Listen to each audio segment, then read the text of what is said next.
오늘 바로 이어서 이 참배에 이어서 윤석열 대통령과 일본 기시다 후미오 일본 총리가 한일 정상회담을 가졌습니다. 기시다 총리 방한으로 이뤄진 서울 회담에 이어서 2주 만에 다시 마주 앉은 건데요. 모두 발언 먼저 듣고 이야기 나눠보겠습니다. G7 정상회의를 계기로 평화를 상징하는 도시이자 우리 총리님의 고향이기도 한 히로시마에서 다시 만나게 돼서 반갑습니다.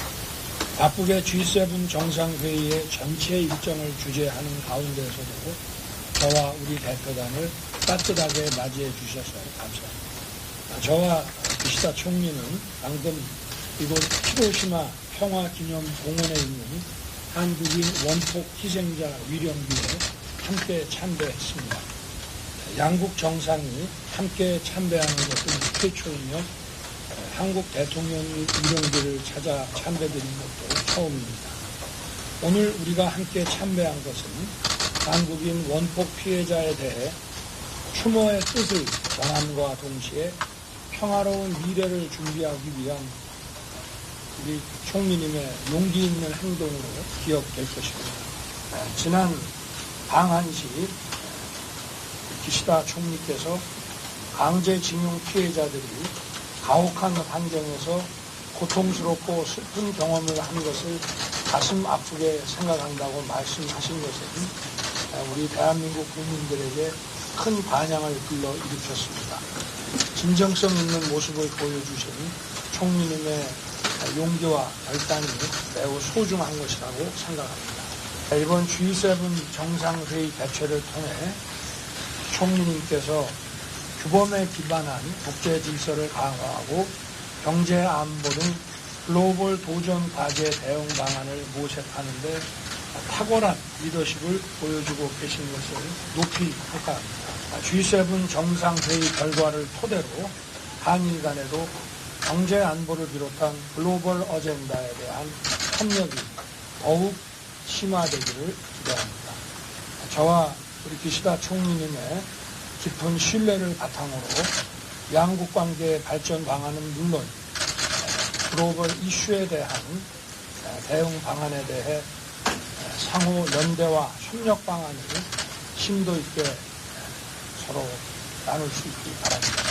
ユン・ソギョル大統領は私の地元広島にお迎えできまして、大変嬉しく思っております。また先日の葬儀での温かい反対に改めて心から御礼を申し上げるとともに G7 サミットのアウトリーチセッションへご参加いただきましたことを心から感謝申し上げます。ユン大統領とは2ヶ月の間に3度目の会談であり、我々の下で日韓関係の進展を如実に示すものだと感じています。先ほどユン大統領ご夫妻と共に韓国人原爆犠牲者慰霊碑に祈りを捧げることができました。このことは日韓両国の関係においても、また世界の平和を祈る上においても大変重要なことであったと感じています。この後、他の首脳と交流をして、共に平和記念資料館を訪れるとともに、平和記念公園の慰霊碑に共に祈りを捧げたいと思っております。本日は G7 サミットの機会でもあり、日韓のその在り方に加えて、グローバルな課題についても両国の連携強化について意見を交わさせていただきたいと感じております。 네, 지금까지 모두 발언 듣고 왔는데요. 지금 양국 정상의 모두 발언 종합해보면 경제, 안보, 글로벌 과제에 대한 논의가 나올 것으로 전망이 됩니다. 아직까지 구체적인 내용은 아직 발표되지 않았습니다만 조한범 연구위원님은 좀 어떤 부분이 좀 논의가 됐을 거라고 좀 보이시는지요? 지금은 디테일보다는요. 큰 틀의 탑다운의 양국 관계 개선의 의지가 더 중요한 상황이에요. 네. 그러니까 이제 지금 크게 보면 당장 북핵 문제가 급하죠. 네. 그다음에 동아시아 차원에서는 중국에 의한 힘에 의한 변경, 경제 질서, 안보 질서 이 문제가 급하죠. 그다음에 이제 글로벌로 보면 우크라이나 사태, 글로벌 안보 위기거든요. 크게 보면 그 세 차원이라고 볼 수가 있어요. 안보적으로는 북한, 그다음에 동아시아, 그다음에 글로벌. 그리고 또 하나는 이제 경제 안보죠. 물론 이제 여러 가지 뭐 수출 규제나 이런 갈등도 있었지만 사실은 한일 간에는 이 톰처럼 맞물리는 공급망의 문제들이 있거든요. 이건 끊을 수가 없어요. 그러니까 양측이 경쟁하는 부분도 있지만 이게 협력을 해야만 나갈 수 있는 부분이 있거든요. 근데 이것이 이제 한일 간의 경제 안보 이런 문제라고 본다 그러면 또 한미일 간의 협력도 있어요. 지금 이제 글로벌 위기 시대에 지금 사실은 동맹 체제, 그러니까 미국을 중심으로 하는 자유민주주의 진영의 네트워킹과 중국, 러시아를 중심으로 한 권위 진영 간의 어떤 대결 구도거든요. 그런 상황에서는 사실은 한국이 우리의 유일한 동맹이 미국이기 때문에 한미 동맹을 중심으로 하는 민주주의 진영과 연대 강화 이게 또 이제 G7의 또 다른 그림이거든요. 여기에 사실 이제 그동안 걸림돌이 됐던 한일 관계 문제를 지금 탑다운 방식으로 그러니까 일종의 이제 윤석열 이니셔티브죠. 이것도 이끌고 가는 게 사실은 기시다 총리가 아니라 한국 정부거든요. 우리가 먼저 과거 문제에서 과감하게 돌파구를 마련하는 거거든요. 그러니까 모종의 합의는 나오겠지만 지금 디테일보다는 큰 틀에 탑다운의 동력을 마련하는 게 더 중요한 의미예요. 큰 틀의 동력을 마련하는 게 중요한 의미다라고 하셨는데 아무래도 이번 한일 관계에서 이제 군사적 분야에서 가장 큰 의제라고 하면 북한 미사일 정보 공유 문제인 것 같습니다. 어떻게 이 부분에 대해서는 좀 더 진전된 안이 나올 거라고 보이시는지? 그러니까 미사일 정보 공유에 대해서 아마 구체적인 합의가 나올 가능성이 높아요. 네. 왜냐하면 한일 안보 협력이 중요하고 필요하지만 그렇다고 지금 여러 가지 문제가 산적한 상황에서 갑자기 안보 협력으로 갈 수는 없거든요. 그러니까 그 첫 단추가 미사일 정보 경계 정보 공유예요. 그러니까 정보 공유는 뭐냐면은 더 나간 겁니다. 교전까지. 근데 이제 경계 정보는 그 전 단계까지는 지금 한국과 일본이 모두 지리적 여건 때문에 북한 미사일 정보에 있어서 경계 정보에 있어서 장단점이 있거든요. 가까이 자세히 보는 게 우리고 뭐 더 멀리 보는 게 일본이거든요. 그러니까 이렇게 되면 이제 하와이에 있는 인도태평양 사령부를 중심으로 해서 한미일 간의 미사일 경계 정보 공유 시스템은 지금 사실 필요해요. 그렇기 때문에 이번을 계기로 합의사항이 나오면 아마 실무진을 통해서 후속 협의를 통해서 조만간 경계 정보 공유는 아마 가동될 가능성이 높아요. 네, 알겠습니다. 자, 지금 2달 사이에 한일 정상회담이 3번째 열리는 상황인데요. 지금 보면은 어쨌거나 이제 한미일 공조를 바탕으로 한 그 중국의 견제 뭐 이런 것들을 좀 압박 이런 것들을 좀 대응하자 뭐 이런 차원의 메시지를 한일 간 정상들끼리도 논의했을 것 같다는 의견도 나오는데 어떻게 보시는지요? 뭐 우선은 일단 북한에 대한 한국과 일본의 어떤 인식이 공유되는 부분이 있기 때문에 북한에 대한 메시지 그리고 북한의 지금 현재 그 지역에서의 안보에 대한 상황에 대한 공유는 있었을 것 같고요.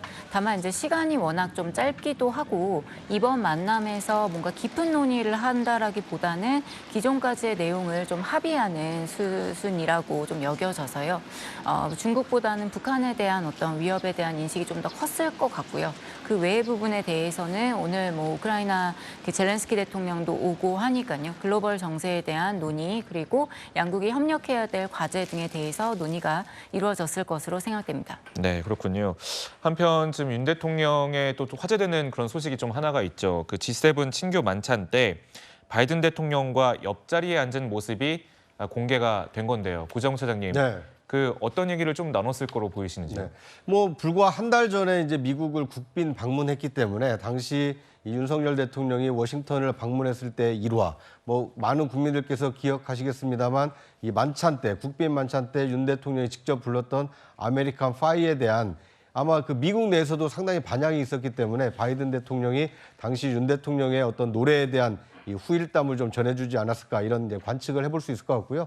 그만큼 지금 한국과 미국의 동맹이 굳건해지고 있다. 이것은 한미 양국뿐만 아니라 G7이라는 이 국제 다자 회의에서도 한국과 미국 정상이 나란히 앉아서 대화를 나눌 만큼 그만큼 돈독해지고 있다. 신뢰관계가 구축되고 있다. 이것을 보여주는 상징적인 장면이라고 볼 수 있을 것 같습니다. 네, 지금 어떻게 보면 한미일 삼각 그런 공조가 상당히 중요해지는 시점이라고 하는데 뭐 오후에도 뭐 말씀하셨지만 한미일 정상회담이 좀 예정이 되어 있잖아요. 최현미 연구위원님이 보셨을 때는 어떤 부분이 의제로 좀 논의될 것으로 보이시는지 궁금합니다. 네, 우선 앞서 이제 좀 언급을 해주셨던 것처럼 한미일 간의 정보 교류에 대한 이야기들이 좀 확실하게 나올 것 같고요. 지난 푸놈펜에서도 이러한 내용들이 좀 언급이 됐었고 여기에 여기에 대해서 좀 진전이 있을 것이라고 기대를 하긴 했습니다만은 사실 한국과 일본 간의 관계가 안 좋았기 때문에 작년 11월과 지금 불과 6개월 정도 지난 것 같은데요. 6개월 지난 현재 한일 관계를 생각을 해보면 굉장히 커다란 좀 변화가 있었죠. 그러다 보니 지난번에 이제 11월에 얘기를 했을 때 이러한 방향으로 가겠다라는 정도의 어떤 그 정상 간의 의지의 표현이었다라고 하면 이제는 정말 어떤 행동으로 보여주는 액션으로 들어가는 차원이라고 생각이 들어서요. 비록 이제 회담 자체가 시간이 길지 않다 하더라도요. 안보 부분에 대해서는 확실하게 논의가 되는 부분이 있을 것 같고 그리고 삼국 간의 경제 안보에 대한 이야기들도 나오게 될 것 같습니다.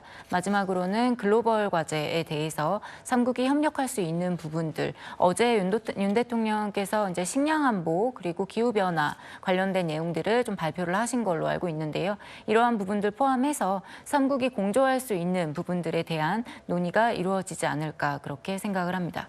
네, 오전 8시부터 한일 정상회담이 시작이 됐는데 아직까지 그 결과는 아직까지 공개가 되진 않고 있습니다. 다만 방송 중에 만약에 공개가 된다면 그 소식까지 좀 더 자세하게 다뤄보는 것으로 하고요. 한편 히로시마를 좀 방문 중인 윤석열 대통령이요. G7 회의 참석에 더해서 호주, 베트남, 인도, 이탈리아, 영국 정상과 회담을 가졌습니다. 그런데 그 속에서 화제가 된 그런 장면이 한 가지가 있는데요. 그 모습 잠시 보고 오시겠습니다. 작년 11월에 그랬고 이제 6개월 만에 됐어요. It is, but it's been a very busy 6 months. And I've even seen you singing in the White House. At dinner. Mr. President, when you were at the White House 3 weeks ago, you showed the world just how much of a talented singer you are. 네, 지금 정상들이 지금 현재 각국 윤석열 대통령의 그 아메리칸 파이를 불렀다는 소식을 좀 대대적으로 좀 같이 얘기를 하고 있는데 네. 뭐 외교적인 그런 그냥 덕담일까요? 아니면 진짜로 화제가 되어서 좀일까요? 어떻게 보시는지요? 그러니까 이제 윤석열 대통령이 얼마나 강한 인상을 남겼는지에 대해서 각국 정상들이 이 덕담을 섞어서 저렇게 얘기를 하고 있는 것으로 보입니다.